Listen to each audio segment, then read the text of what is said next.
आज हम आलू और बैंगन की बहुत ही टेस्टी चटपटी सी सब्जी बनाकर तैयार करेंगे। एकदम आसान रेसिपी के साथ बनाएंगे। आप भी बनाकर देखिएगा, इसका टेस्ट बहुत ही लाजवाब है। नमस्ते दोस्तों, स्वागत है आपका शाम रसोई में। तो चलिए शुरू करते हैं बनाना। आलू बैंगन बनाने के लिए मैंने यहाँ 300 ग्राम बैंगन लिए हैं। आप किसी भी तरह के बैंगन का इस्तेमाल कर सकते हो। तो सबसे पहले हम बैंगन के ऊपर का डंठल हटा देंगे और इसे इस तरह से काट लेंगे। मैं इसे 8 पीस में काट रही हूँ एक बैंगन को, और काट कर तुरंत पानी में डाल दीजिए ताकि ये काले नहीं पड़े। बैंगन को हमने काट लिया है और इधर हमने 200 ग्राम आलू लिए हैं। 3 आलू लिए थे। आलू को भी मैंने उसी शेप में काटा है जिस शेप में बैंगन काटे हैं। और यहाँ मैंने 2 हरी मिर्च और 1 इंच अदरक के टुकड़े को छोटे छोटे टुकड़ों में काट कर खलबत्ते में डाल दिया है और इसे मैं इस तरह से क्रश करके ले रही हूँ। यदि आप सब्जी में लहसुन डाल रहे हैं तो इस वक्त 3-4 कली लहसुन की कट करके डाल सकते हो।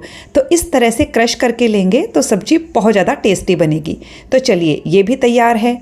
अब हम कढ़ाई लेंगे और इसमें 3 से 4 टेबल स्पून सरसों का तेल डालेंगे। मैं इसे सरसों के तेल में बना रही हूँ। आप अपनी पसंद के कोई भी तेल में बना सकते हो। सरसों के तेल को पहले हम अच्छे से धुआं उठने तक गर्म करेंगे। धुआं उठने लगा है, एक बार गैस की फ्लेम को बंद कर दीजिए। जब तेल का टेम्परेचर थोड़ा सा कम हो जाएगा, गैस की फ्लेम को ऑन करेंगे और इसमें 1 तेज पत्ता, 1 चम्मच जीरा डालेंगे। जीरे को अच्छे से चटकने दीजिए। 1/4 छोटा चम्मच हींग डाल दी है और अब हम इसमें क्रश किया हुआ अदरक और हरी मिर्च डाल देंगे। साथ ही 2 सूखी लाल मिर्चें डाल दीजिए। अब हम मीडियम टू लो फ्लेम पर 1 मिनट के लिए इन सबको अच्छे से फ्राई कर लेंगे। तो ये लीजिए, हमने 1 मिनट के लिए सबको फ्राई किया। अब हमने यहाँ 2 टमाटर को कट करके लिया है। यदि आप सब्जी में प्याज डाल रहे हैं तो पहले प्याज को भून लीजिएगा, उसके बाद टमाटर डाल दीजिएगा। टमाटर के अकॉर्डिंग मैंने यहाँ नमक डाल दिया है ताकि टमाटर फटाफट से गल जाए।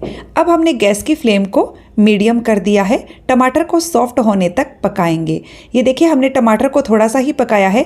इसी वक्त हम इसमें मसाले भी डाल देते हैं ताकि वो भी टमाटर के साथ पक जाए। मसालों में हमने यहाँ आधा छोटा चम्मच हल्दी पाउडर, 1 छोटा चम्मच लाल मिर्च का पाउडर, 1 छोटा चम्मच धनिया पाउडर, आधा छोटा चम्मच जीरे का पाउडर और 1 चम्मच कश्मीरी लाल मिर्च का पाउडर लिया है। ये तीखी नहीं होती है, बस इससे सब्जी का कलर बहुत अच्छा आएगा।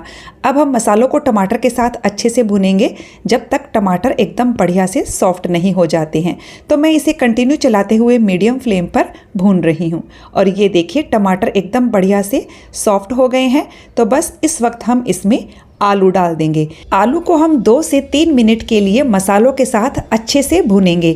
आलू को पकने में बैंगन से ज़्यादा टाइम लगता है, तो पहले हम इसे 2-3 मिनट अच्छे से भून कर लेंगे। तो इससे सब्जी का टेस्ट भी बहुत अच्छा आएगा। और ये लीजिए, आलू को हमने 2 से 3 मिनट के लिए अच्छे से भून लिया है और अब हम इसमें बैंगन डाल देंगे। तो आप इस तरह से एक बार आलू बैंगन बनाकर देखिएगा, आपके घर में सबको बहुत पसंद आएगा।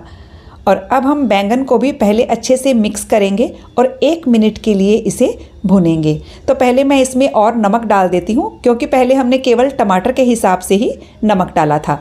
अब हमने पूरी सब्जी के हिसाब से नमक डाल दिया है। मैंने लगभग 1 छोटा चम्मच नमक और डाल दिया है। सबको अच्छे से मिक्स करते हुए भून लीजिए।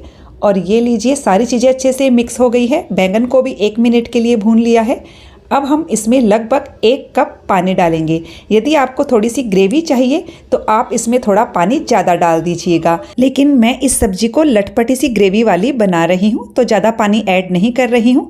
अब हम इसे ढककर मीडियम लो फ्लेम पर तब तक पकाएंगे जब तक कि आलू बैंगन सॉफ्ट ना हो जाए। और बीच बीच में हमें इसे चलाते रहना है। ये देखिए, ऊपर नीचे कर दीजिए आलू बैंगन को ताकि सब तरफ से ये अच्छे से सॉफ्ट हो जाए। और आपको लगे कि पानी थोड़ा कम है तो आप इसमें थोड़ा सा गर्म पानी और डाल सकते हैं। फिर से हम इसे ढक देते हैं और सॉफ्ट होने तक पकाएंगे। अभी हमें आलू और बैंगन को पकाते हुए लगभग 18-20 मिनट हो गए हैं और आलू और बैंगन काफ़ी सॉफ्ट दिख रहे हैं। तो बस इस वक्त हम इसमें कुछ और मसाले डालेंगे। हमने यहाँ पर लगभग आधा छोटा चम्मच भुनी हुई कसूरी मेथी ली है, आधा छोटा चम्मच इसमें गरम मसाला डाल दीजिए और इसी के साथ आधा छोटा चम्मच आमचूर का पाउडर डाल दीजिए। यदि आप देसी टमाटर का इस्तेमाल कर रहे हैं तो वो पहले से ही खट्टे आते हैं, तो आमचूर पाउडर डालने की ज़रूरत नहीं है, लेकिन मैंने यहाँ देसी टमाटर का इस्तेमाल नहीं किया था। आमचूर पाउडर डालने से सब्जी एकदम चटपटी सी बनेगी। सारे मसालों को अच्छे से मिक्स कर देंगे और सब्जी को खुले में ही हम लगभग 2-3 मिनट के लिए मीडियम लो फ्लेम पर और पका लेंगे। तो ये लीजिए, हमने सब्जी को 2 से 3 मिनट के लिए और पका लिया है। सब्जी हमारी बिल्कुल तैयार हो चुकी है। अब हम इसमें बारीक कटा हुआ हरा धनिया डालकर अच्छे से मिक्स कर देंगे। तो फ्रेंड्स, आप भी इस तरह से सब्जी बनाकर देखिएगा, बहुत टेस्टी सब्जी बनती है। आप इस सब्जी को पूरी, चपाती किसी के भी साथ सर्व कर सकते हो। और आप देख सकते हैं सब्जी एकदम बढ़िया से सॉफ्ट हो गई है। तो फ्रेंड्स, रेसिपी कैसी लगी कमेंट करके ज़रूर बताइएगा। वीडियो अच्छा लगे तो लाइक शेयर करने के साथ चैनल को सब्सक्राइब कर दीजिएगा। साथ ही बेल आइकन प्रेस कर दीजिएगा ताकि हमारे आने वाले वीडियो का नोटिफिकेशन आपको मिल सके। तब तक मिलते हैं अगले वीडियो में एक नई रेसिपी के साथ।